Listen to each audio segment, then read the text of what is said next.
What is up, everybody? It is Wednesday night, a little later than usual, 8 p.m. start time. I had a few things that I had to knock off, and our guest tonight was really nimble with moving some things around. So we were live at 8 p.m., like the real true definition of prime time. Shout Buffalo Football Podcast, back in your life, whether you're celebrating at home or away this weekend.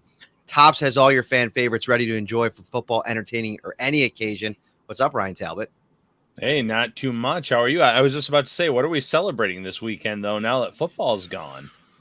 That's a great question. Trying to think. Well, honestly, I'm getting ready for the combine, so I'm pretty sure everybody can kind of just get their favorite mock draft machine up on the computer, head to Tops, grab a breakfast pizza for like breakfast or dinner, and then just fire it up and start, seeing who the Bills are going to take at 25, or maybe lo and behold, maybe a trade up. Like I'm seeing a lot of like mock draft. I'm starting to dive into it here, and there's a lot of interesting names that I think could be in that 20 to 25 range that might be depending on what happens in free agency. That's a long way down the road. Before we get too much into this thing here, Nick Veronica is joining us tonight. Nick, I got to be honest, I've been kind of meaning to have you on for a while. You've been back in Buffalo now for I think a little bit over a year. You're at 2 years. Wow, time flies, man. You're over at WIVB. Tell us a little bit about, your role there, what you're doing, and then we'll get into your journey a little bit. Hey guys, thanks for having me. I gotta tell you, commitment on the Sunday plans. You're like, what should we do? It's mock draft season. I mean, my tip for you guys would be like, we've had football so many Sundays in a row. It's kind of like when hockey playoffs start. There's a game on 20 something days in a row to start, and that first day off, like you got. Man, you're telling the wife, this Sunday, this is for you. We are going to brunch. Like that's the veteran savvy move here. All right. But yeah, I'm doing good. I've been here. I mean, when I moved back, it was like peak of quarantine. So it feels like it was just a blur, but yeah, I'm over at Channel 4. Matt, you're a part of our Buffalo Kickoff Live team. We love having you on. And it's going well. It's busy and it's a lot going on, but if there's something happening in Buffalo, we are probably on it. And it's going really well. Let's talk some Bills football, man. I do want to talk some Bills football with you. You actually, so Nick Veronica, like there's such a wealth of options in the Buffalo media market. If you're not following Nick Veronica, make sure you're doing so. Guy's been around the Bills for a while now. You were at the Buffalo News for a little bit. You moved to New York City for a little while. Now you're back, obviously. Tell us a little bit about your journey, like how you graduated from Canisius and kind of how you got to where you are now. All right. Well, I started out with you. We were interns together at the Buffalo News. What was that? 100 years ago, I think. Yeah. So I was there. That was after my junior year at Canisius, and then I had an internship at the Pittsburgh Post-Gazette at their newspaper. I came back after that, started at the Buffalo News, was working part-time and just grinding and working my way up. And Tyler Dunn, this summer, he left for Bleacher Report. And then I kind of just happened to be in the right place at the right time. And my boss, Lisa Wilson, trusted me. So thank you, Lisa, for that opportunity. And just kind of ran with it from there. So it's, you always think everybody thinks your life's going to go one way and it kind of goes like that. So things get crazy. I moved out to the New York City area. I was at NBC Sports for a while. Then the pandemic happened and me and, a couple hundred other people all got laid off and somebody goes, well, congratulations. I said, for what? And they said, well, you're not really in media until you've been laid off. So, I guess all things work out for good. So I moved back here, was lucky enough to land something at Channel 4 and I've been here coming up on a year now. So it's, keep your options open, keep learning, keep being versatile. You can find all of Nick's Bills thoughts on the Process Pod. You guys have been doing that for how long now? Yeah, it's about roughly 2 years. Just before the pandemic, we started. By the way, you guys are both welcome. We need to get you back on the Process at some point. Yes, definitely. And all things Bills. Obviously, you do a lot of different things over at WIVB. I love doing the shows over there. But let's get into some Bill stuff, Brian. Where do you want to start off here with tonight? By the way, what do you got there? Smoothie. This is a little bit aggressive for the pod. I usually have a cup of coffee, but I was feeling so Okay, so this is kind of a long story, but you know, I've been like really slacking off in the gym. Like every time, like the season, you know, Nick, like you I get saw into your tweet about it. The cold is a real factor. yeah, and like you just lose kind of like that gym grind and like the heart of the season and the schedule. It's just you don't have a lot of extra time. I got family, I'm teaching, all this kind of stuff. So I lost it. Well, John Scott from Spectrum News, he made me join his gym. So I'm working out with him, which by the way, if you ever want to feel like an absolute incompetent dude in the gym, go work out for a day with John Scott. Although he's been great. He's like showing me all these new things. It's a great gym over in Orchard Park. It's great. But so this week I've been 3 days so far. I've worked out and I had chicken and broccoli all day today. And I got to right now and I'm like, dude, I'm struggling. So I had to make a little bit of a smoothie, get some sugar going, some protein. Keeping it healthy though, like that. Yeah. Respect it. Yeah, excuse me for this. So go ahead, Ryan. Yeah, the 8 p.m. smoothie, just like the doctor ordered. Some Bills talk. Let's get into some quarterback talk, actually. A little recency bias. You were mentioning it before the show here, Matt. Good morning football. A little bit of talk today about Joe Burrow being the quarterback to beat in the AFC. I'd love to hear what you guys think on that topic. I think you said the word right there, recency bias. That to me, that's all that is. Nothing at all against Joe Burrow, but the AFC still goes through Mahomes and Allen, as far as I'm concerned. Totally, and Burrow was really good in the playoffs. Like all things considered, I thought he was probably playing behind the worst offensive line of any quarterback in the AFC. So I think from that perspective, kind of give him a tip of the cap. He was able to kind of withstand a lot of it on the way to a Super Bowl matchup against probably the scariest defensive line when they were playing at that level that you'd probably find in the NFL. I mean, Von Miller had a couple sacks. Aaron Donald had a couple sacks. I mean, everything that they built that line to be, they were in the Super Bowl. And I get it. And like he was in a position in the third quarter, late in the middle of the fourth quarter, where you started to think, I mean, are the Cincinnati Bengals going to steal this game? And so when you come that close to a Super Bowl championship, I get it.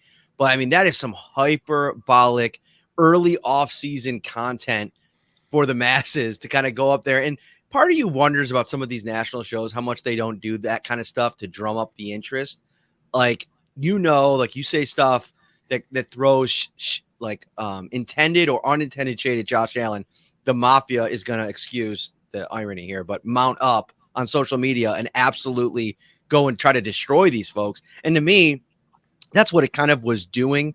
I tweeted, I thought it was kind of like peak off-season content. I mean, we're barely into the off-season. But I would rank Joe Burrow probably third at this point in the AFC. I know a lot of people want to give some love to Justin Herbert. There's still that, Lamar Jackson. I'm not as high on him. I never was really, as high on him as most were. But I think, to Nick's point, it's Allen and Mahomes.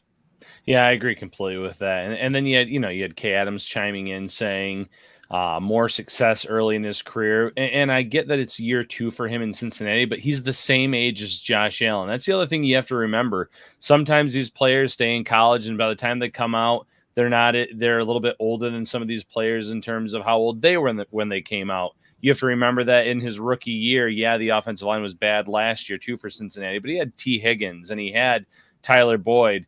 Those early years of Josh Allen, the rookie year, you had Andre Holmes and Zay Jones and Kelvin Benjamin. It's not exactly apples to apples here. So, like you said, it's great offseason talk. He had a great year. This is not disrespect to Joe Burrow. I like the guy.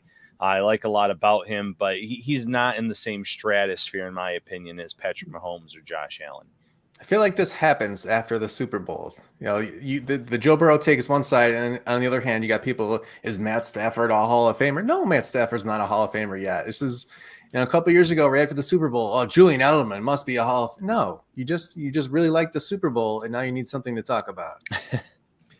It's funny, I was talking about this today on another show about it. I guess what did we learn from the Super Bowl, but like maybe a takeaway, if you will. One of them for me was, as stinging of a game as that was probably to watch for Bills fans, it probably was a little bit more so knowing that Josh Allen in that game against that defense probably does enough to win that game. And I think that's one of the things that I saw kind of percolating on social media during the game is like, oh man, the Bills or the Chiefs win this game, or the Bills win this game. They're better than the Rams. I don't know so much if they're necessarily definitively better than the Rams, but what I do think is that offensively, and Josh Allen, the quarterback, was much more kind of prepared to battle he was going to face with that defensive line because of his mobility, his ability to get out of the pocket. That's the part of it. I think maybe Kay Adams and Schrager to a lesser extent, maybe what Kyle Brandt was trying to kind of get the point across, and he did a little bit to a degree, talking about just putting the film on from the Chiefs game and how Josh Allen played. But we're talking about 8 quarters, eight and change quarters from Josh Allen, some of the best playoff football that a quarterback's turned in history. And so, I think at this point, like, that's to me one of my biggest takeaways was how well I think Josh Allen and this Bills offense would have played in that game. Ryan, what about you? Yeah, maybe not Bills related, but I think the main thing I learned is stay the hell off of social media if you're playing in the Super Bowl. Eli Apple got absolutely roasted by wide receivers of opposing teams, obviously by Kansas City wide receivers who he called out going into the Super Bowl. Quentin Spain gets called out by Jeffrey Simmons of the Titans. If you're playing in the big game, just let that be your sole focus for the 2 weeks leading up to it.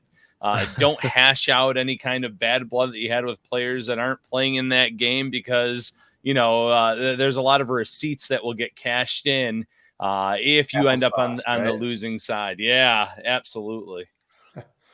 Yeah, Matt, I feel what you were saying. Before the game, I tweeted, every year you used to watch the Super Bowl and be like, are the Bills even like in the same league as these teams? And then this year you're sitting down and you're like, the Bills should have won this game. Like the Bills could have been in this game and won it. And, who knows what happens when they actually kick off, but they really could have won. And that was such a difference to me. If you're talking about takeaways from the actual game, like the Rams built their team by realizing that they were going for it. So Robert Woods goes down. They bring in Odell Beckham. They bring in Von Miller. Like they went for it.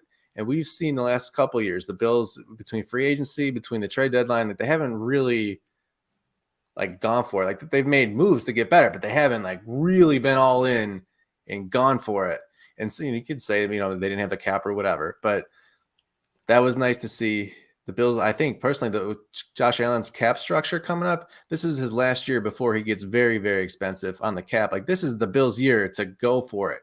So whatever you need, you got to bring it in. If it's looking at the trade deadline, like you got to bring in that reinforcement. This is the year to go for it. You got to recognize the moment when you're in it sometimes. And for me, for the Bills coming up, that's one of them. And then the other one, just how nice is it when you can threaten the quarterback, you can get pressure rushing just for, you can have a threat without having to blitz. You can just rush for. The Rams just kind of sat back a little bit. And obviously no one's got Aaron Donald out there, but and you can rush for. The Bills haven't really threatened to, with their 4-man rush consistently in a long time. We all love Jerry Hughes. He's a good NFL player, but across the whole line. When was the last time you felt that the Bills front four alone was really a threat on a consistent basis? Yeah, Mario Williams days, maybe. I mean, and that was more so even maybe on paper at times, just because when they brought him in and then it was Mark Anderson and you still had Darius and you had Kyle Williams, but they also had some production there. But you're right. You look at this Bills line and there have been moments. I thought Ed Oliver took a big step forward this year, but he didn't have much help across that line. Jerry Hughes was recording pressures, but those pressures weren't resulting in sacks. And they have a lot of young guys. I agree with you. This is a team that needs to go all in this offseason, find that veteran pass rusher that can be that immediate force for this team on the field, but can also help those younger players. And listen, Brandon Beane, he's tried a little bit in the last calendar year. They were in the race for J.J. Watt. They didn't end up getting him. He goes to Arizona. The Bills were in on Von Miller. He ends up going out of conference, which I don't think surprises anyone. If you have a team in the NFC that's offering, even if it's the same as what the Bills were offering, you're going to trade him out of conference before you trade him to another team that you might end up playing down the road if he re-signs there or something along those lines. But this is the year that he has to swing for the fences. So maybe it's, hey, let's go to the Saints, who have, they every year they seem to be up against the cap. Maybe it's a Cameron Jordan, or someone, that's just a hypothetical. You have to go out there and try to find someone that's realistic. I know I see in the comments Khalil Mack and some of these other names. As much as you can manipulate the cap, I don't know if some of those guys are realistic, but you can get some guys in here that are 10 plus sacks per year average over the last few years that could come in and be a difference maker. Yeah, even like you said, you mentioned, like on paper, even the threat of it is enough sometimes in the game plan to put it in your head. Without a doubt. I want to mention, if you're watching on YouTube, thank you so much. We appreciate you. Welcome into the show. We're joined tonight by Nick Veronica from Channel 4 in Buffalo. We're talking a little Bills, talking a little quarterbacks, internet fads. We'll get into some other stuff later in the episode. But hit that like button, subscribe as well. We really appreciate your support. I put out a story today. I was listening to Eric Wood's podcast this morning, and he had an interview with Brandon Beane, and they kind of took some fan questions, dove into a couple offseason topics. It'll be fun, I think, to follow up on that in a couple weeks in Indianapolis at the Combine. We get a chance to talk to Brandon Beane again, hopefully.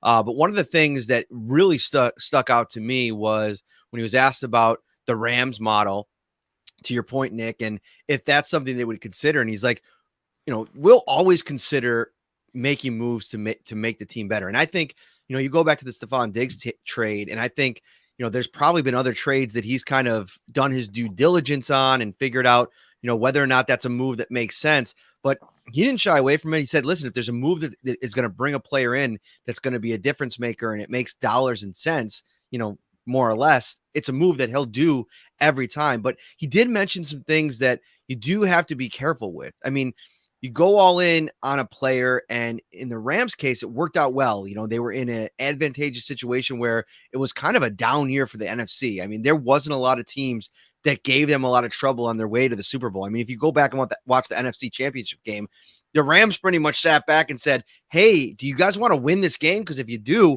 we might just mess around and let you. And, the 49ers obviously didn't have enough firepower to get the job done. But even in the Super Bowl, going up against a second-year quarterback with such a bad offensive line, they had the pieces. One of them was Von Miller, obviously, but it worked out. That's a case where it worked out. There's other cases where maybe you feel like you're one player away. You kind of make a move, and maybe you give up a first or a second or a third. In the Rams case, that's what they did. To get Stafford, they gave up a first. To get Miller, they gave up their second and third round pick. They're not going to draft until the fourth round this year, I believe, unless they have another pick in the first 90. I'm not sure. I didn't look at their draft picks. But in the end, they got a Super Bowl. So, but to Beane's point, what he basically said was that's all well and good. But if there's an injury along the way to a really important player and that maybe derails your season and you mortgage the future for that one chance and something unforeseen happens, then you're left with, all right, at the other end of this, you don't have that player. You don't have those picks. Are we even good enough to compete right now? That's something that GMs are always balancing. But to your point, Nick, I do think with how good the foundation of this roster is now, you're in a spot now where the deficiencies of this roster and what it's going to take to get one of those players to fill those.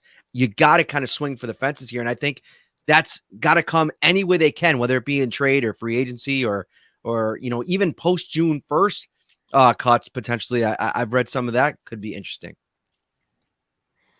I mean, you could say whatever you want about the Rams, but they got a Super Bowl. It worked. All right. If the Bills, everybody dreams about the 4 Super Bowls in a row and having this incredible dynasty, but you know how many people have a T-shirt that says "One before I die"? Like, get one. All right. Just, it doesn't matter if it works. So I think this is the year you gotta go big. Whatever you need, somebody gets an injury at the trade deadline, whatever it is. I mean, and I know that they're kind of up against the cap, and there's some people they can kind of move on from, but if they feel they need an expensive guard or they need another wide receiver, they need someone, 2 top cornerbacks, maybe Trey White's not fully healthy at the start of the year, whatever it is. Like if that's what they feel like, to me, I don't see any reason why you're not absolutely going and getting it this year. No, I agree completely with that. And listen, this year it worked out for the Rams, but I also feel like the Rams have gone all in for multiple years. In fact, well, actually, I guess I'll pose it as a trivia question. When's the last time the Rams had a first round pick? Oh, let's see. 18? It's been a while. If you tell me it's Todd Gurley, I'm going to be like, really? No. Not 2016, Jared Goff. That's the last time they had a first round pick. So they have traded away first round picks. They've brought in big name after big name. They had Ramsey. Obviously, that was supposed to be the move 1 year. Obviously, this year before the season, they bring in Stafford. They're able to get Odell Beckham Jr. after everything that happens in Cleveland. They trade for Von Miller. So this is nothing new with the Rams. They've done this year after year. So I respect what Brandon Beane is saying about, if you go all in and it fails, it could blow up in your face, and it very well could. But you've also seen with the Rams model, when there's a will, there's a way. And if you feel like you're going to continue to picking in the 20s or obviously the 30s is what you're hoping for, 32 to be exact, every now and then swing for the fences. It might work out for you in the short term, and you have to roll the dice every now and then if you think you're that close. And like Nick said, next year is when Josh Allen's cap hit really starts to hit, and that's when they're going to have to get very creative. So this year is one of those years where go all in. If the right guy is available in the next month or two, and you say, can I get someone at pick 24 in the 20s this year? Are they going to be an instant impact player? There's no guarantee of that. Or can I trade that pick for someone that's going to come in and get me 10 sacks, or someone that's going to be a proven entity that we need at this position? If that becomes available, I think you really have to consider it.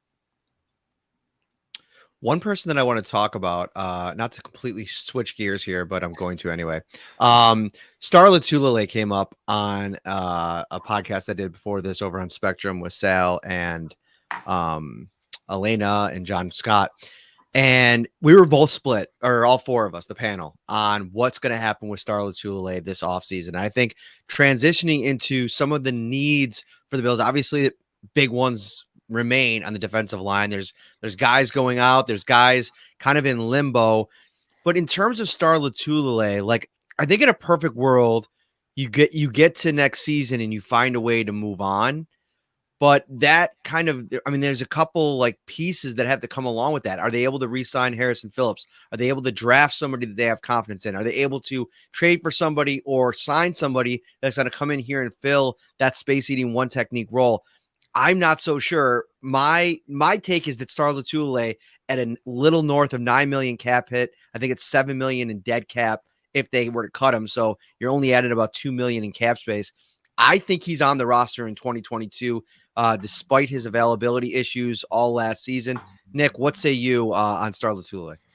I think I agree with all of those points. I think the Bills are in a spot where, again, because you are going for it. If this was a rebuilding team, maybe you wouldn't want to spend that money. But if you acknowledge, you know what, he is kind of a backup at this point. I think he played 29% of snaps this season. But the Bills seem to like him, and they like what he can do in specific spots. And you know what? If you have a guy who fills a role, and McDermott's defense is based around X, Y, and Z, and if he does that for you, like, it's okay to have a few higher priced guys because you're going for it. And also a good point is if you were to cut him, I have it in front of me here. Yeah, 7.7 million dead cap this year. He only opens up 1.5 million if you were to cut him. Mm-hmm. You could post June 1st them, and then it gets up to like a little bit over 4 million. So I think if they were to cut him, that is what they would do. But you could even say, Star, you kind of lost your starting role. Would you want to restructure? Would you want to? I don't know. I think they might end up restructuring Darrell Williams. That's one of my other takes for the offseason. But because they signed him for tackle money, and now he's probably going to play guard. But I think Star, I don't think they have to cut him. Even like he's not going to be worth what he's being paid. But I think he still does something in Sean McDermott's defense that he likes. And I think just because of that, they're going to keep him around. Yeah, agree completely. The only way he's not suiting up for this team this year is, one, if it's the post June 1st cut, like Nick mentioned, or two, if he retires and calls it a career. The cap savings just aren't there in terms of before that 1.5 with then again $7+ million dead cap. That's not Brandon Beane's style necessarily, especially For someone who, like Nick said, even though he's only playing about 30% of the snaps, he still contributes in meaningful ways on the field when he's out there. He's still someone that they like in this locker room, someone that they trust, so that there's something to be said about that. Mm-hmm. Yeah, he's never been a threat to really, rush the quarterback. You kind of know what you're getting with him, but they like him anchored against the run. They need kind of help against the run, and they rotate pretty frequently, so I don't see why not.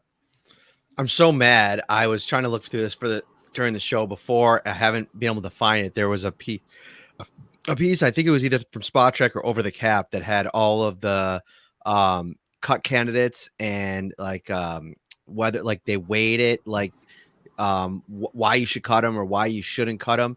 And with Starr, it's funny because I don't think there's really any getting out of it. And the restructure idea is interesting, but at the same time, it's how much do you want this guy around for? He's been such this enigma. Even when he's been really productive, he's just been kind of an odd fellow. I mean, the whole COVID deal, to this day has not been explained. Why he opted out for a season, why when he came back he wasn't vaccinated and got COVID and wasn't the same after COVID, and no real answers there. And listen, do what you're going to do, but the whole thing just has this cloud of odd around it. And I almost feel like moving on from him in a lot of ways, the same thing would be accomplished with the Cole Beasley situation, is just maybe putting that in the past. But those are two big time pieces on both sides of the ball that, whatever you want to say about the off the field stuff or potential distraction stuff in the locker room, I get the sense that guys didn't really feel that to be the case, or at least rise to the level that it was a problem. And there's respect for what they bring from a football perspective. I think Cole Beasley's gone, honestly. I mean, I know he's still a good NFL player in some ways. I think they can get what he was giving them from Isaiah McKenzie. And I don't know what the players inside the locker room felt like in terms of distractions, but I don't know how you can say he wasn't a distraction just to the team as a whole. I mean, from, I don't know, what was it, August until the first half of the year when the Rodgers stuff started going down, who was a bigger distraction in the NFL than Cole Beasley? I mean, thankfully you had Rodgers and you had the Antonio Brown kind of taking over the distraction crown. But I don't know. I mean, Brandon Beane, I remember it was years ago. Somebody asked him, would you take a shot at Colin Kaepernick? I think it was the Toronto Star asked him. And he said, and he gave his answer, and he said, we're not looking to bring a distraction into this team. And if that's what you feel like, that's okay to feel that way, but then you got to be consistent in that. So especially given, Isaiah McKenzie, holy cow, there was an Isaiah McKenzie game this year. He was unbelievable against the Patriots. As long as he's not, maybe the Giants offer him huge money with the Bills guys out there. I don't know. But if they can get Isaiah McKenzie back, I think he kind of just slides into the Cole Beasley role.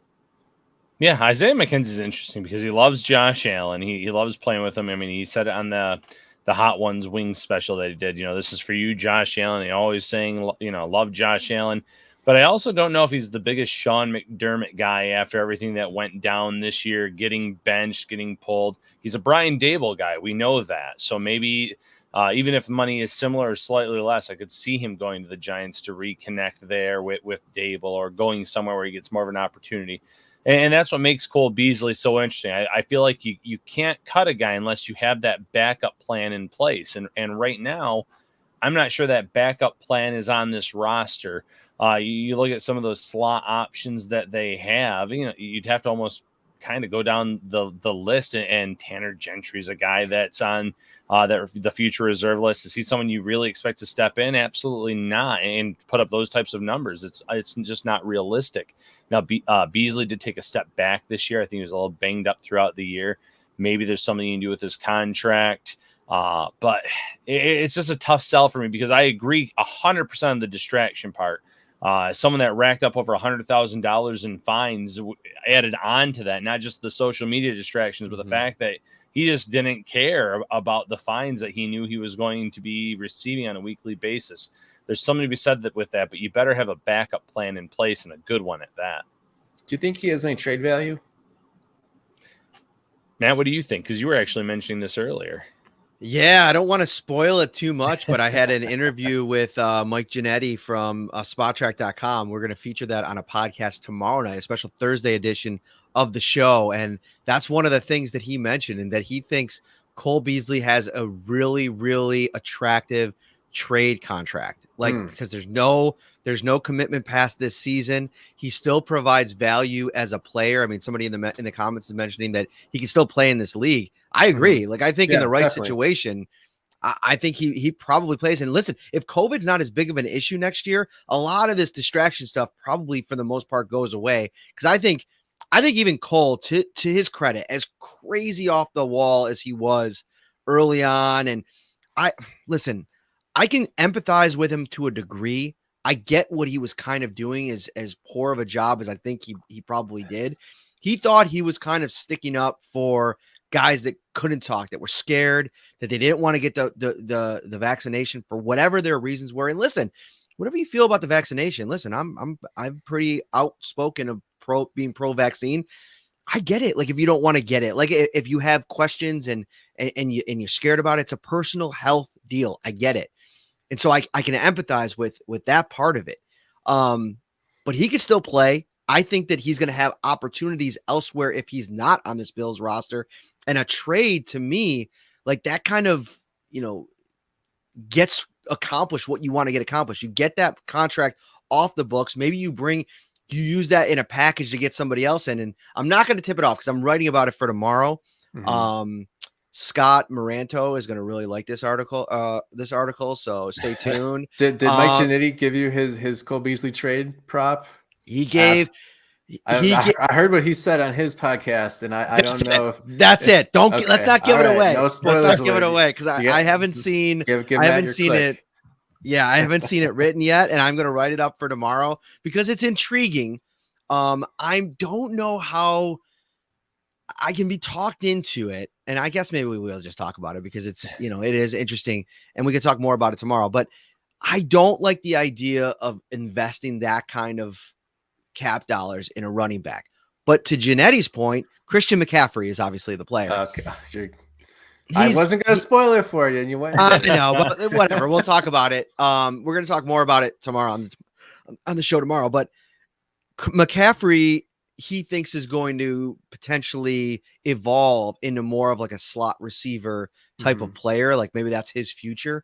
In that situation, it becomes very intriguing because that you make him a really versatile offensive piece for Ken Dorsey. If you don't retain Isaiah McKenzie, then that becomes really interesting. And I know what's funny about this, we did a live show back in December with Joe Marino from the Draft Network and Locked On Bills. And the guy that helped set it up, a huge fan of the show, Scott Morano, my guy, he actually came onto the show and said, I got a hot take for you. The Bills need to go after Christian McCaffrey. He called it back in December. And now it seems like all the levers in the league are starting to move. And we saw a report a month ago or so, right before the playoffs, or right as the playoffs were starting, that McCaffrey might be on the trade block, if you will. So very interesting stuff. Yeah, I think Cole Beasley's got a roster bonus due, like on the 5th day of the league year. So whatever happens is going to happen fast. Yeah, agree completely. And listen, we'll get more into McCaffrey tomorrow, the pros and cons of a move like that. But if he can stay healthy, and that's a huge if, that could pay huge dividends for the Bills after we were just talking 20 minutes ago about them going all in and really being serious about making this the year.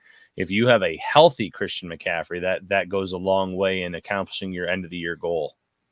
Here's something I want to throw at you guys. There's a lot of dollars to be had with restructures. We could talk about that if you want. If there's any that jump off the table to you, I think Deion Dawkins is probably the obvious one. There's players that you can move away from, like obviously Cole Beasley, Daryl Dawkins. I think you save around $6 million, like near $4 million for John Feliciano, $5 million for AJ Klein, for a defense that plays 95% of their defense in a base nickel. So that's something to obviously consider after re-signing Tyrell Dotson. But, the cornerback position is one, to me, that is very, very intriguing with how they attack this offseason, because you have Trey White, who's out right now. You don't know when he's going to get back. You don't know the player that he's going to be when he gets back, at least at first. You figure it's probably going to take him some time to get back to even close to what he was before the injury. You have Levi Wallace, who is a free agent and could possibly command quite the contract if some of the numbers out there are true. But he is a guy that started a ton of games for you. What do you feel like is the approach at cornerback, knowing those two things? And beyond that, you have Dane Jackson and Cam Lewis, both good players. We like them on this podcast, but I don't know if that's necessarily, yeah, what's up? That's not going to, I think, set you up moving into next season. And not only set you up, how have the Bills gotten eliminated the last 2 seasons? I mean, the offense, the explosive offense of the Kansas City Chiefs, they have to find answers not only on the defensive line, but in their secondary.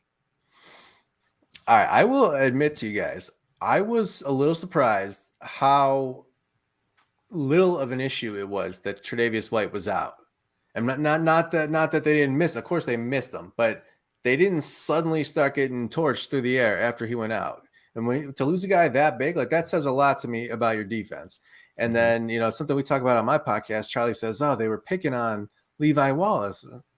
Wouldn't you? I mean, that if you wanted to throw the ball, that's where you would go. So I don't know.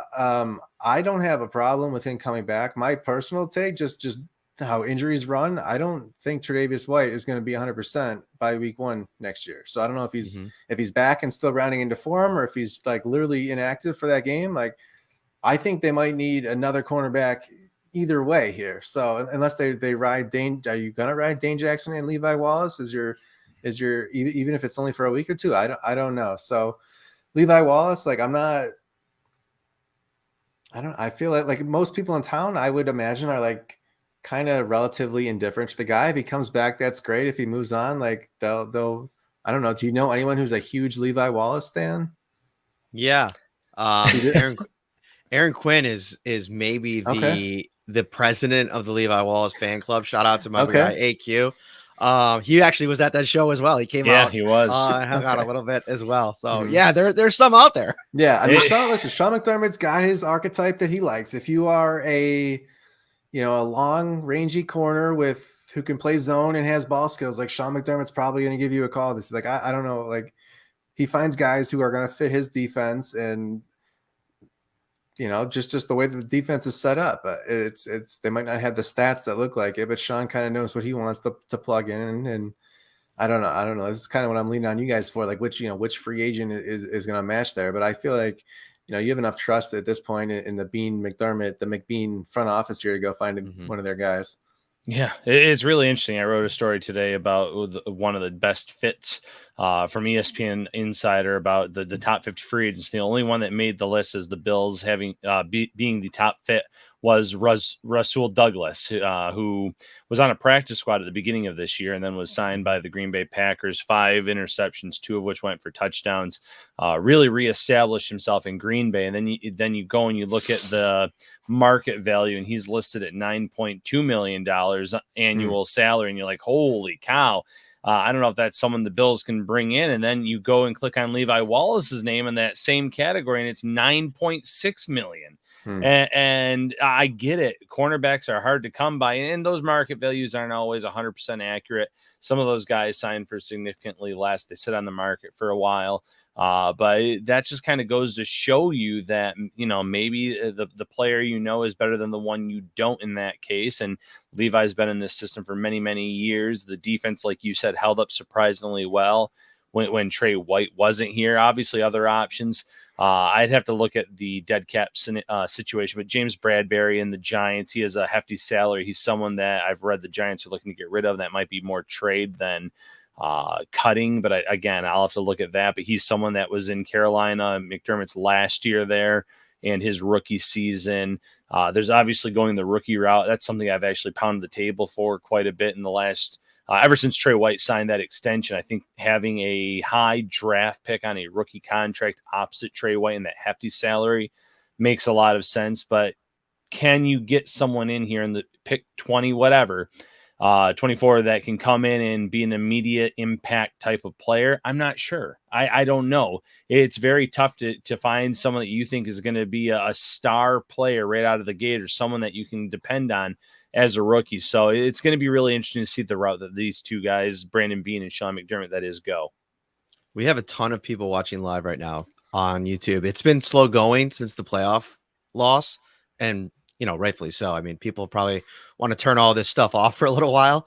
But now as we kind of get cranked up in the offseason, I see people getting hyped up about it, logging back on. So hit that like button, subscribe as well. We're almost over 5K here on YouTube. You guys have been so good to us. I think we're just over a year since we launched the new channel. So really great stuff there. Something else I wanted to bring up, I think I was kind of alluding to it and kind of going this direction, and then I decided to shift and go to cornerback for some reason. But Darrell Williams is one of those top cut candidates because of the money that he saves.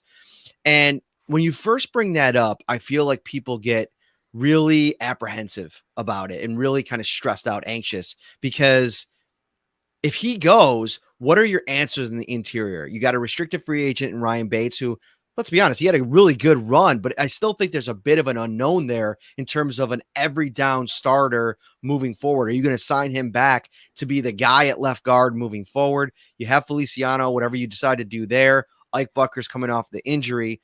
And then obviously Cody Ford. But I think for me, what makes moving on from Darrell Williams something you can stomach if you're the Bills and not be too concerned about it is because you're bringing in Aaron Kromer, who I think is a guy that has a ton of experience in this league. His offensive line was really good when he was here the first time around. He went and spent 3 seasons with the Rams, and I think probably could help Brandon Beane, kind of like Bobby Johnson did, to kind of target free agent guys. He knows a lot of people in this league, bring in guys that he can kind of envisions as fitting in his system, especially on the interior. And then you don't have to do what you're worried about, Nick, and pay a guy that you envision or you paid to be a tackle, and now you're paying him almost $10 million to be a guard. You can kind of go out there, find some more cheaper deals and build your depth that way. And I still think Brandon Beane mentioned this also on the podcast with Eric Wood.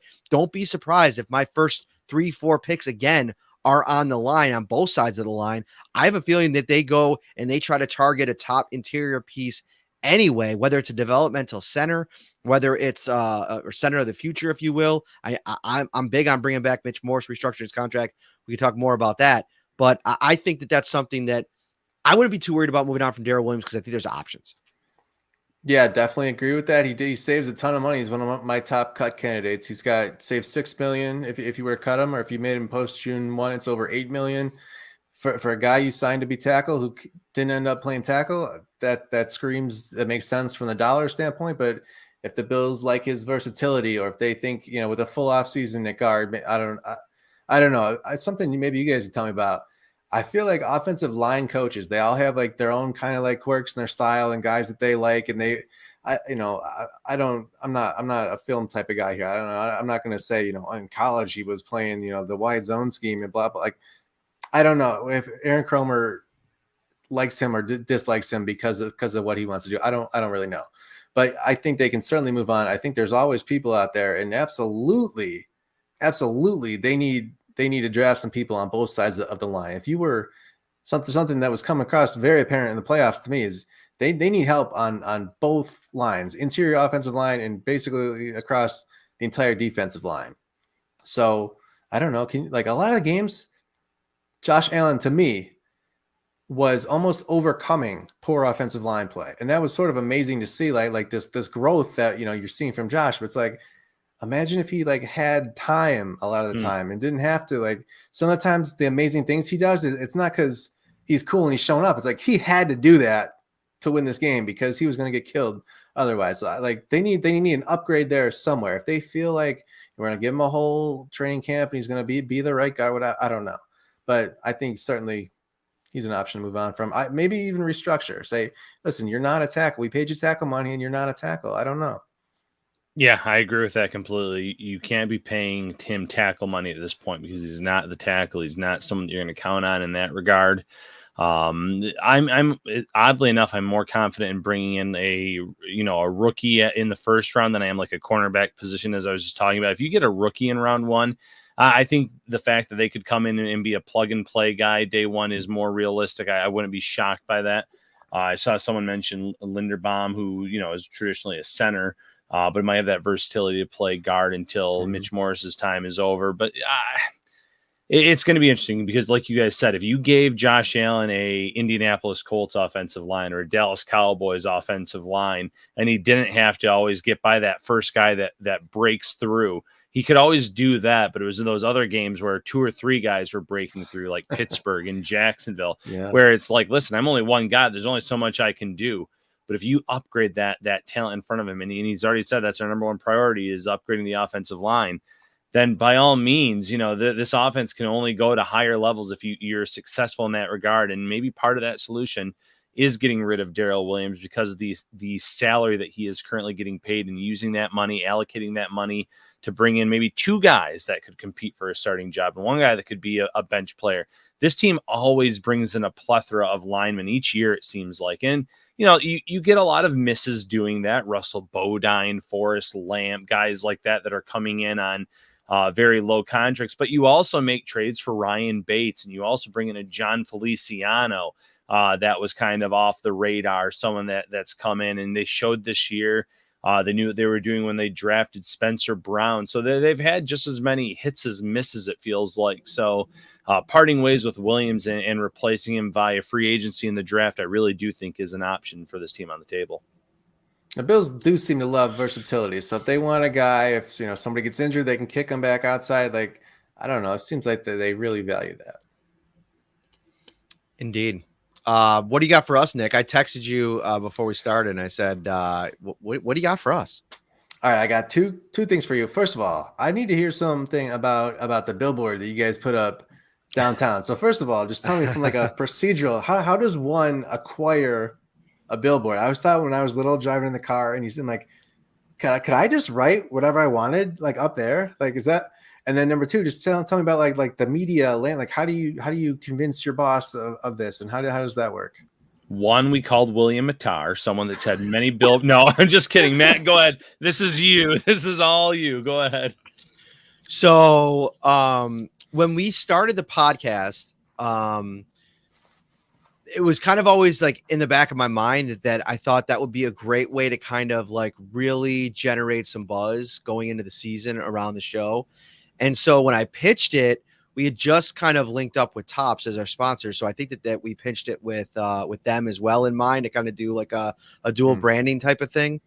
And I had like really modest expectations, and what it ended up being was this absolutely monster with our faces on it, like driving downtown. And it was super awesome, and it worked out totally perfect, like exactly what I wanted. We crafted a contest around it to kind of generate some social buzz around it. So it was a whole kind of like marketing plan, and it was great. And people really participated in it. As a matter of fact, the contest we put the contest in, and 5 people won things. I owe 3 people t-shirts. I haven't forgot about that. We had to get to the end of the season, and I'm still working out that. I'll get your addresses. I'm going to go through all that, but we have somebody that's coming on to the show. They won a guest spot on the show for a show of their choosing. That's still getting worked out. And then we're setting up a dinner, wings and beers dinner with Ryan and myself. And that's happening sometime probably in March or April. We got to figure out a date, but that'll be cool to get Ryan back up in Buffalo. But yeah, it was a really cool thing. It was You're taking a listener out for wings. Yes. They pick the spot, or you guys are picking the spot?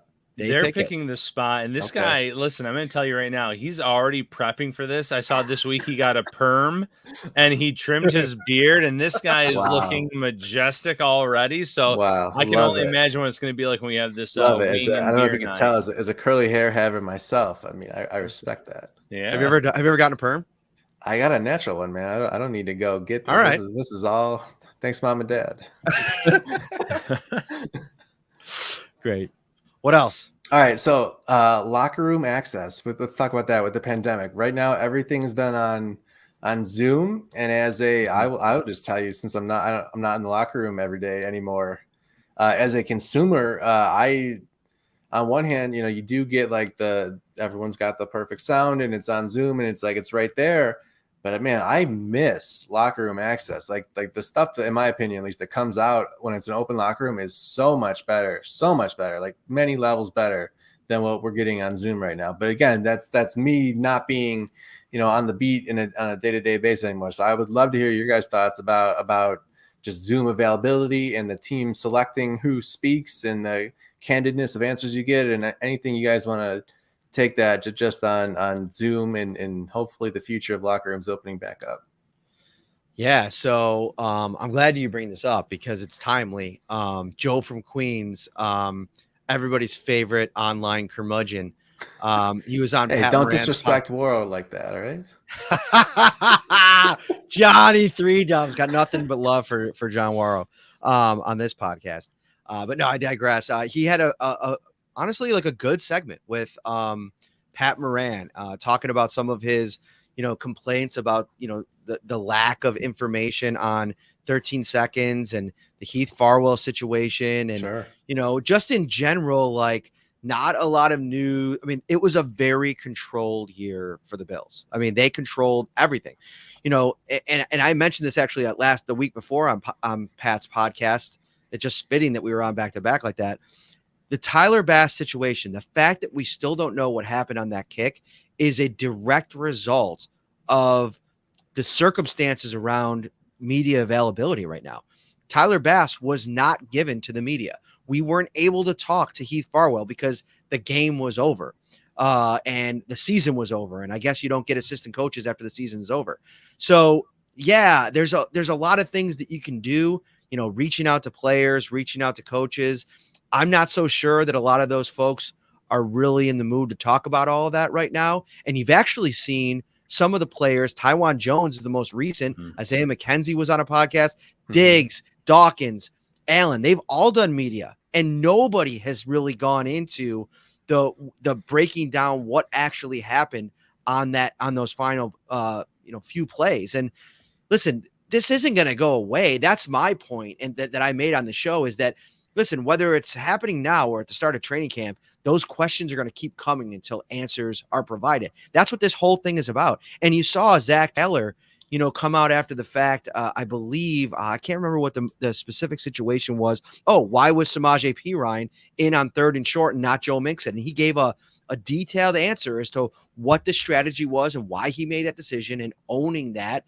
And listen, I've maintained that I think Sean McDermott is protecting somebody, because he's been a guy over the course of his career that's, when he's had something that went wrong, he owned it. He stepped up to the plate. He said, I got to be better. And so I'm giving him the benefit of the doubt in that I do think somebody's being protected. You see Heath Farwell going and becoming the new special teams coordinator for the Jacksonville Jaguars. It seemed like a month ago, if you would have suggested that to me, I would have said, man, I do not see that coming. So that's a surprising move that we still don't have an answer to. Now, here's how you get answers. You talk to Sean McDermott, you talk to Brandon Beane. The next time we get a chance to do that, likely in Indianapolis. A lot potentially could be happening in Indianapolis in general. Things are going to be opened up back again. You're talking about the lack of locker room access. I think that there is going to be information flowing at the combine, because this is going to be the first big NFL event that we get to actually get back and do what we normally do. There hasn't been a normal day covering this team for me since COVID started. I mean, honestly, I've talked to 3 players one-on-one in person and at my request and granted by the Bills. And listen, for all the stuff that you could be frustrated with about the situation, a lot of it is the NFL protocols, like that they're in place. And whether or not you want to, argue that the Bills are taking advantage of it, I think you could probably make that argument for certain things. Sure. And rightfully so. I mean, it's worked for them. They've gone to 4 playoffs in 5 seasons. If you would have sold that to somebody in 2017 when Pagulas were looking for the next head coach and he was going to come in here and he was going to really tighten things up on the heels of Rex Ryan, everybody in Bills Mafia was going to sign up for that. And what comes along with that is that when you do want more information in these moments when things go wrong, maybe you don't always get all of it. And I'll tell you as a reporter, it's really hard to dig that out when most of the people don't want to talk because they want to keep it all in house. And to a degree, I respect that, even from my position where I'm trying to get all this information. Right. And 2, listen, if you're going to be back in the mix there, and even if you're not, this is a pretty tight group, nobody wants to be that guy where, they're giving out that information. So it's a really tough balance. I do think there should be more information reported. It's something that I've never stopped chasing, and I'm not going to stop chasing as we move forward. And hopefully I'll have more information as we move forward. But it's just really tough right now. Just think about it. 2 years. You were in the locker room, Nick. 2 years of no ability to build relationships. And luckily for me, a couple have sustained for my first 2 years on the beat. But another argument was like, and sorry to monopolize all of this, Ron, I want you to give your take on all this. Worries. They mentioned on the podcast Mary Kay Cabot in Cleveland and John McClain in Houston. They've been covering those teams for decades. For decades. They know everybody in the building in those cities. They know all the big players inside the team, outside the team, around the league. Like, for my part, and I can only talk for myself, this is my 5th year on the beat. And so, I've broken a couple stories. It hasn't been anything, shutting down Pro Football Talk or ESPN or something like that, but a couple nice little like news stories over the course of my 4 years. We'll see how it kind of transpires, and I'm hopeful that locker rooms are going to be open, because that will be a big help in getting back to some of that. And listen, when things are good like this, guys aren't going to want to talk. It's when things are really spiraling out of control. And I think if you're a Bills fan, you don't want to see that with this regime. You want to see the consistency kind of continue. And I honestly think that it will. I think they did a good job of navigating what I thought, from the outside looking in, the toughest COVID distraction type of stuff that any NFL team faced in the league with what was going on around Cole. Yeah, I truly do believe, though, if the locker room had been open, someone that would have had a close relationship with one of the players, one of the coaches, they would have already had the answer to what happened on that kickoff and a little more details. But because of the way things have been the last few years with the Zoom, like Matt said, it's a very controlled environment. Everyone's getting not giving the same questions, but they're hearing the same questions, or being given the same answers. You're working with the same stuff that everyone else is. Where that's really not what this was a few years ago, where Matt could go into the locker room daily and talk to those guys and build those relationships. Same with everyone else. Now, from my perspective, as someone who's in education by day, these were kind of nice. I could come home, I could be a part of them, I could hear the questions, I could interact in them. But I'm a small part of the media compared to those guys that were there every single day and getting into the locker rooms and being able to create those feature stories where it wasn't something that you could just ask in a Zoom and then build that feature off of because everyone else heard that answer. All the Bills Mafia heard that answer because it's being shared on YouTube and it's being shared on all those platforms. So it is really night and day different. And if we are getting close to the finish line in terms of opening things up again, I think that's going to hopefully be for the betterment of the media. Mm-hmm. Here's something too. Zoom was in my opinion, maybe not the sole reason, but by far and away the biggest reason why Micah Hyde, Jordan Poyer, Jerry Sullivan situation happened. Because what happened in this environment is that the Bills control who we talk to. And when you send Micah and Jordan out week after week after week to answer the same questions, they weren't really the ones that really needed to answer for that game. But because we never talked to Jerry Hughes or Mario Addison or some of the other veterans on the team, Matt Milano basically never talks.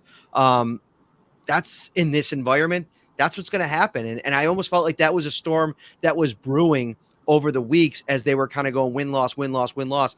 There was probably a lot of frustration in the building. You saw it kind of boil over with Sean and Brian, I think, at one point when Sean was very kind of, he criticized, Dable and where the offense was and whether or not it could question kind of whether or not it could be fixed. So, I might both have fingers crossed that this combine looks a lot more like what we're used to. We kind of can move more toward what we used to have because there's a lot of stories. I mean, Tim Graham to me is, one of the best in the biz. And some of the stuff that he's gotten over the years in the locker room, just off to the side. I mean, as young journalists, me and you, Nick, I mean, we've looked up to the guy for a pretty long time and watching him work in there and seeing what he's able to do. I mean, I've taken lessons just in my 2 years in the room with him to not have that access and be able to kind of, continue to work at that craft, which it is a craft.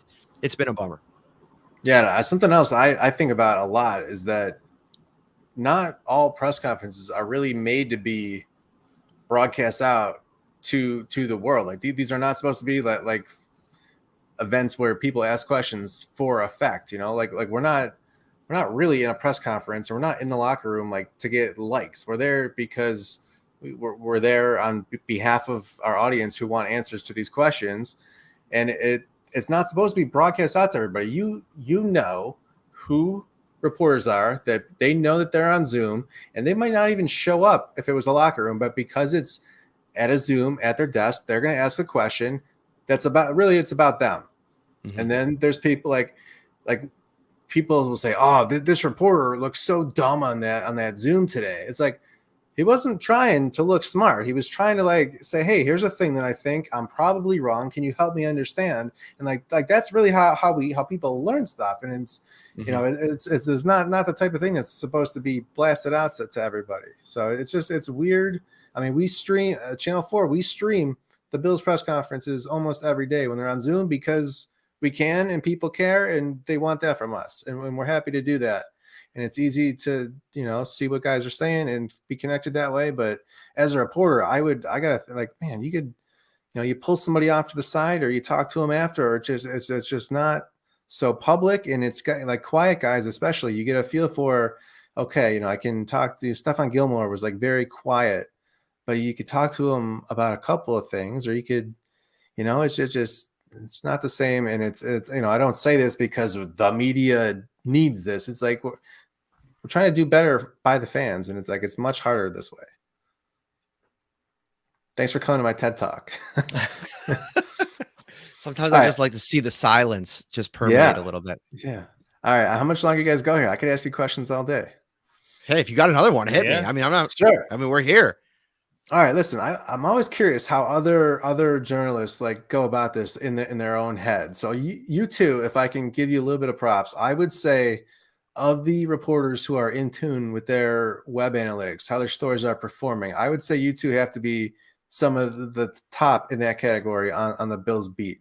And you guys know when there's a story that you've been working your butt off on, and it's we know it's good journalism and it's a great story, and it gets X thousand clicks, and then there's like a dumb story, or just not. I don't mean to insult you. Like let's say the sweet potato story that just goes nuts, and it's like, in your head, like which one is like made you feel better as a journalist. Then you see the numbers here, and I assume that you two are kind of in tune with that. Just how do you go about that? How do you weigh those in your head, doing the story that is good journalism versus is going to get engagement? And I know that you guys are kind of judged by that at your company. Like, I don't know how to feel about that sometimes, but I was curious how you guys feel. So that's a really good question. And it's something that I feel like it's always like evolving for me in terms of what I think is a good story. Like, so for me, of course, the sweet potato story, we knew when we started kind of tracking down elements of it, that and the social engagement, that it was something that was people had general curiosity about what was happening around this thing. There was a story there. People saw the picture, and it was just like, please explain this to me. So, I mean, from a journalism perspective, I felt like that was a worthwhile endeavor. And it took me 5 hours on that night to really track it all down, write the story. And I actually put some time into actually, the construction of it. Like, it wasn't maybe this was a poor example on my part, I guess. But no. You know what I was going at. No. You're right. No, you're right. I want to tell you what I'm going to compare it to something. So I took 4 hours on it, whatever, right? I got it out. I was really proud of it, right? But in essence, it was very like on the surface. Like, it was this fun little cool anecdote. And like this kid had the potato, and it was this thing. Fine. The next day, I had been working for like weeks on this Isaiah McKenzie, Brian Dable story. And I had interviewed like 5 or 6 different players, coaches. I really I block edited it with my editor. Like, it was graph for graph. Like, it probably took me in total 20 hours. I'll tell you, Nick, that it did 4% of the views that the sweet potato story did. And I will also tell you, I haven't looked at it after the initial buzz of it, but at one point it was trending towards being my most clicked story in my almost 5-year run now at Syracuse.com. So yeah, that's the thing that we're always doing. First of all, I have a great editor. Shout out to Chris Baker, who had actually suggested that we try to write the story. Like, he had been kind of tracking the buzz about it. And like, he had this general question, like, what's going on here? So whenever he has like a question, he thinks that we should do a post on it. We share that idea. And so I like to provide that.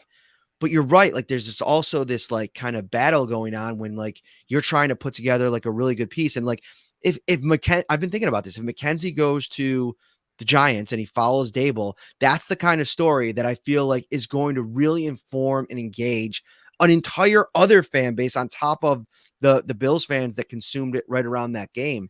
And so it's a piece that I enjoyed. I thought it came out really well. I don't think it's the best thing I've ever done.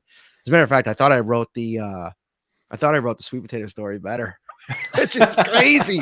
After all that, I thought I wrote it better. So who knows? I hopefully that answers it. Ryan, what do you think? Yeah, it's tough because I'll even text Matt sometimes and be like, man, I put a lot of time into this, like targets at this position or long pieces with free agency, and maybe it doesn't do what I expect. And then I do a story about avocados from Mexico where they're giving a shout out to the Bills, and something like that just goes off. And it was like that. Hold on. Were they giving a shout out or was it a diss? I felt it was a diss. At first, I thought people were looking at it as a diss, but then people were like, no, they were giving us a shout out. That's us. And now people are saying they're going to dress up as barbarians next year for Bills games. So it's something to look forward to. I can't wait to see if that comes to fruition. Okay. But it's really interesting because it's like, well, it didn't take me that long to put together that piece, and it's going off. It's doing really well, or something about Stephon Diggs honoring Betty White with cleats. And it's just like, that took me 30 minutes to put together, just a quick hitter, and it's doing really well. So there's that frustration level a little bit.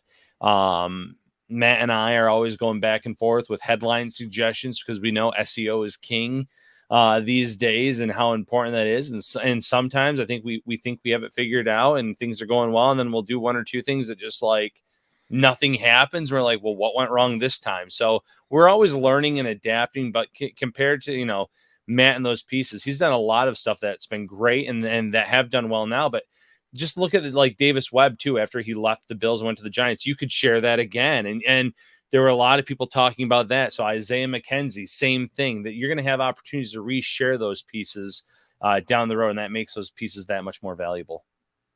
Well, I apologize to Mark Mertz, who would like us to cover the Bills and not our struggles. I don't know how much we cover our struggles. It was the first hour not enough, Mark? I don't know. Yeah, I don't know. I apologize, Mark. We will try to get back. Well, what's funny is I actually have a fan that DMs me quite a bit on Twitter, and he's like, listen, I love the Bills stuff. Trust me, I'm there for every Bills thing, but I would like you guys to do some other podcasts that cover like other topics. So it's like, there's always like a kind of a wide range of what people want. And it's the off season. We're going to talk Bills for 7 months. Like, trust me, we're going to get all up in to all of that. But I thought that was a fun question. It's one that, we always kind of toil with. And I'm a journalism professor, technically adjunct instructor, who teaches young journalists how to do it. And I almost think in a lot of ways, me as a professional, like what I do on the beat, I wouldn't have been the poster person, sports writer even 15 years ago. Like, because how I do it is completely different. And the emphasis isn't as much on the writing. And I'm gonna be honest, a lot of what I do is straight blog style stuff. It's quick. It's like get it out there quickly. And I don't put a lot of thought into, unless it's something I'm actually working on that I want people to kind of sit down with. It's not something that, a lot of it's like, so it's here, it's gone. It's here, it's gone. And obviously the podcast has become its own animal that, we love doing. And it's been, thankfully super successful because of all these people, including Mark Mertz, that, tune in and watch us every week. And I joke around, Mark, but we appreciate every single one of you. And I know that you're joking, and I appreciate all you guys. All right, last question for me. Anyone who comes on on the Process podcast, we always ask them this. I hope this question is like getting a little bit dated at this point. I hope, but we always ask people, what was your quarantine hack? What got you through it? I guess probably binge watching shows that people had already watched like many, many years ago. And I was finally catching up, like Stranger Things. Bray Harris was always giving me flack when I was talking about it on social media. He's like, you're the last person that's watching this. People have watched this 3 years ago. They already know what's happening. I'm terrible about movies and TV shows. I'll finally get around to watching stuff. So that was it. I was big into working out during the quarantine and just kind of to pass the time to keep my sanity. You probably never saw it, and maybe you saw the picture of it. At one point, he got a full-size watermelon and cracked it in between his bicep and his forearm, and I was like, "Man, those what were those? The beach body? Is that what you were doing?" Yeah, lift forward. Yeah. Lift forward. That's my go-to. Yeah, no, you're Ryan motivated me to get off my butt during quarantine. I'll say, finish your thought though, Ryan, before I. No, that was pretty much it. I just binged a bunch of TV. So that was. What about you? So I don't want to get too emotional here, but I really feel like I reconnected with my wife. I mean, maybe a little bit too personal, but dude, it's crazy. Like in this business, first of all, Vegas, the UFC, it was a whirlwind, man. 5 years went by in a flash, and I was traveling. At times I was gone for 5-6 days in a row, and we had our son, and then our daughter was born right before we moved back. And, the Bills gig at the start was this also I never covered the NFL. And I'm sure, as you know, Nick, and you were actually you kind of had that kind of slow grind up into it and around it in the sports desk. As much as I covered sports and I did all this kind of stuff, and starting on the beat was an eye-opening experience. I had planned it for years and years and years. It was the ultimate goal, but then getting here and doing it, it was an eye-opener. And I just gotten back and got through the first season or so, or 2 seasons. It hit. And then me and my wife were just stuck in the house all together with our 2 kids all the time, working and cooking and cleaning, mostly my wife cleaning. She still yells at me about that. She actually just yelled at me about that on social media the other day about not doing the dishes. So there you go. No, I think I just feel like we reconnected. It was almost like this kind of beautiful accident. And, obviously we just celebrated her birthday and Valentine's Day. And I didn't do a post for her on Valentine's Day. 2 reasons. One, I don't really love the whole Valentine's Day post. I think a lot of it is fake, out there. People are just doing it for show, right? Sure. We show each other. Yeah, exactly. So I told her, I just did a big lovey post for you for your birthday. And that came out organically, naturally. I felt it that day and I posted it. I just didn't do it for Valentine's Day, and she probably felt some time away. So as much as we connected, we probably aren't connecting as much in the last couple of days, but that's, to me, I'm just joking. She just walked in a little bit before my show, and it was fine. But okay, so Matt, I will ask you again. What are your plans on Sunday? Boom, roasted. Back around. We came back around. Sunday. Oh, so Sunday we got a full day. Her professor from Buffalo State is her old professor from Buffalo State. She's coming over for dinner. This is the content Mark wants. All right. Yes, Mark is here for it. He's like, I'm joking. I love you guys. We got travel baseball practice. My cousin played Major League Baseball. He's from Brockport originally. His father, who obviously, big reason why he got there. He coached him throughout the run up, obviously, he's coming to coach the travel team Mark, it's late. Okay. Oh, we're not talking more Bills. So go have yourself a cold beverage and cool off. Cause we're not talking any more Bills tonight. Just kidding, Mark. Love you, Mark. Parrino making me look like a real jerk. I'm talking about binging TV and he's all gushing about his wife. Thank God Valentine's Day is over. I'd be digging myself even a deeper hole, at least at this point. And yes, Sir Nathan Thomas Carol Baskins, an aggressive defensive coordinator. There you go. I've seen it in the comments here multiple times. I give you your answer. Nick Veronica coming with the good stuff tonight on both sides of it. All the Bills talk you can handle. Rewind. Mark, I know you didn't come in here from the start. I didn't see you commenting here early on. So there's a lot of Bill stuff you got to rewind and watch. Okay, that's number one. Number two, if you are hosting a large party with family and friends, you haven't seen them because you've been watching Bills games every Sunday. This Sunday, you can host a large party. Just get to know close friends, relatives. Check out Tops' huge selection of party platters for a delicious, effortless, and affordable, no-stress way to impress. For complete details, stop by their carryout cafe or visit topsmarkets.com/fantasyfootball. And we're not playing fantasy football anymore, so we probably got to get a new read on that. But Nick Veronica, let everybody know where they can find your work and where they can find your podcast, because a lot of people asking about it in the comments.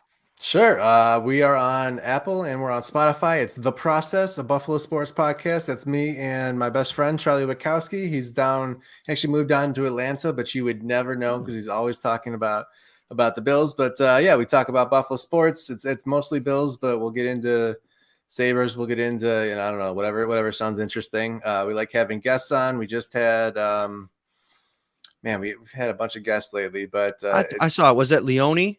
Yes, we had. Okay, so we had two hats, one mic. He's like a local professional sports bettor or fantasy sports player. He didn't like me using sports bettor, but if you ever wanted to know what can you make a living off of betting or fantasy sports, I asked them about that.